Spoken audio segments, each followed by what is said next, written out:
Hello everyone! Last night we checked out the presentation video for patch 9.2 Eternity's End. I decided to do it live on stream so we could have a chat about it, and originally I thought to just upload a highlight to the YouTube, but I didn't want to take a bit more time, gather my thoughts, and give you my reaction to the presentation. Now, as the third and final act begins of the saga, we need to stop the jailer from reaching his ultimate goal, which is to rewrite the rules of reality. Eternity's End serves as the final chapter of one book of the Warcraft saga. We left 9.1 with the jailer victorious, Anduin is dominated at his side, and Sylvanas, whose soul is restored and taken captive by us. Now we go after the jailer, who made his way to Zereth Mortis, also known as the First One's Land. He's going after the power of the creators, as he believes their designs to be flawed. We've gotten bits and pieces of lore about them, mainly through research of the brokers, and it was a bit up for debate whether or not the First Ones created all of the Warcraft universe, or if they merely got together and brought order to it. Zereth Mortis was created by the First Ones, and it is intended to create afterlives. Think of it as being tucked away in the fabric of the Shadowlands itself. It's kind of the behind the scenes of these afterlives that we've journeyed to. It's the land where the progenitors, the First Ones who created all of the realms of the Shadowlands, this is their workshop. They've created everything we've experienced in Azeroth and Shadowlands and even realms we haven't discovered yet. These First Ones built the universe as far as we know, but their intentions or methods are completely unknown. So it does seem like the creation of the Warcraft universe, all that we know that it was done by the First Ones. A side note on that one is that they do say as far as we know, and they've been really happy with using the unreliable narrator plot device, so do keep that in mind. At the same time, in an interview they were speaking about the raid and a so-called 3D printer wing, where apparently earlier copies of the Eternal Ones will be encountered. If beings as powerful as the Pantheon of Death can simply be copy-pasted out of a printer, one must wonder what else the First Ones can accomplish. It's part of the lore that I'm still very curious about.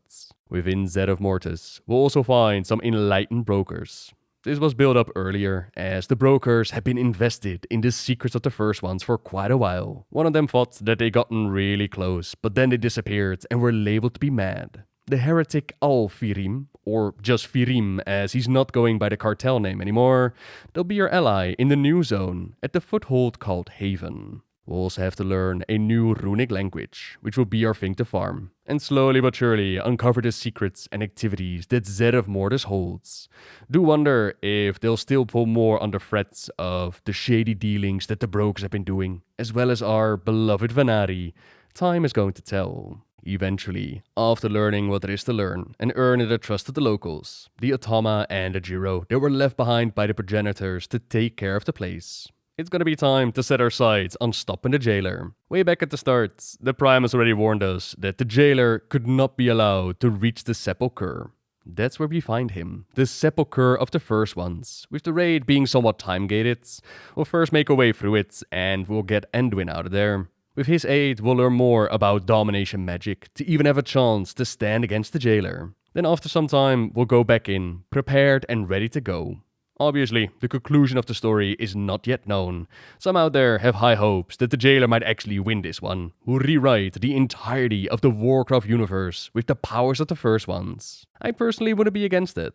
Create a bit of an empty slate for them to build up a new World of Warcraft. Could be cool. Would also fall in line with the small bits of motivations that we've received from Sylvanas. She was gonna set us all free of the designs placed upon us by beings that we didn't even know about. Speaking of Sylvanas, in another interview, this one by Game Rant, they said that Sylvanas will have to deal with having her soul restored, and the one that's gonna give her guidance will be Uther, who's also gone through a similar thing. We're gonna need her for information, and some have asked if we'll see Navanos or Arthas or her sisters make an appearance. I haven't seen those names pop up, but I could see them add them to that path of change to this storytelling. Then there's Tyrande, who for some reason decided to go for renewal rather than vengeance at the end of 9.1. Tyrande Whisperwind was absent from the announcement trailer for Eternity's End. Considering the events for Battle for Azeroth and Shadowlands, it is no surprise Thrawn and Sylvanas are on a collision course, as Danisher called it. He confirmed the High Priestess of Elune will appear in Eternity's End and will come face to face with a very different Sylvanas than she battled during the opening scenario for Chains of Domination. I would say those two figures have a lot to... I don't know if resolve is the right word, because can you ever resolve something that happens on the scale of an entire civilization nearly being wiped out? There's going to be some heavy interaction between those characters, and that is pivotal to the final conclusion of how Eternity's End and the Shadowlands saga wraps up. I do wonder why they keep poking at something that you don't know can be resolved. The reception to the Toronto story arc, it's been mixed to put it lightly, and there is still more to come.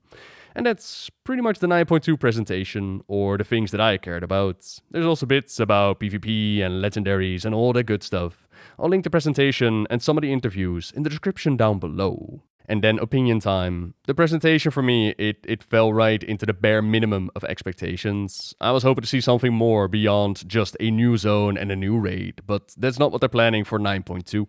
Perhaps that's also a wise decision. I don't think that there's much they could have done to turn the ship around for the Shadowlands, so perhaps they're now just putting all their effort into the next expansion.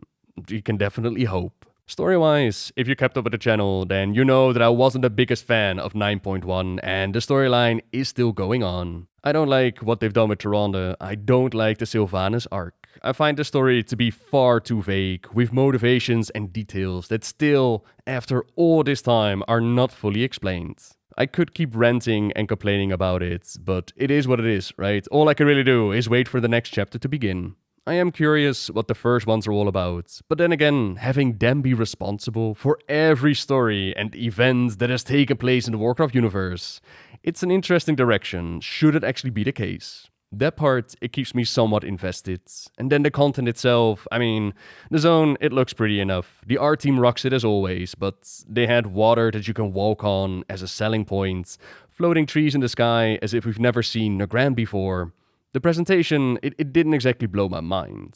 But that's just me, of course. By all means, let me know where your mind is at. How did you receive the 9.2 presentation? For now, thank you very much for watching, everyone. Subscribe if you like my videos. Leave a like if you enjoyed this one.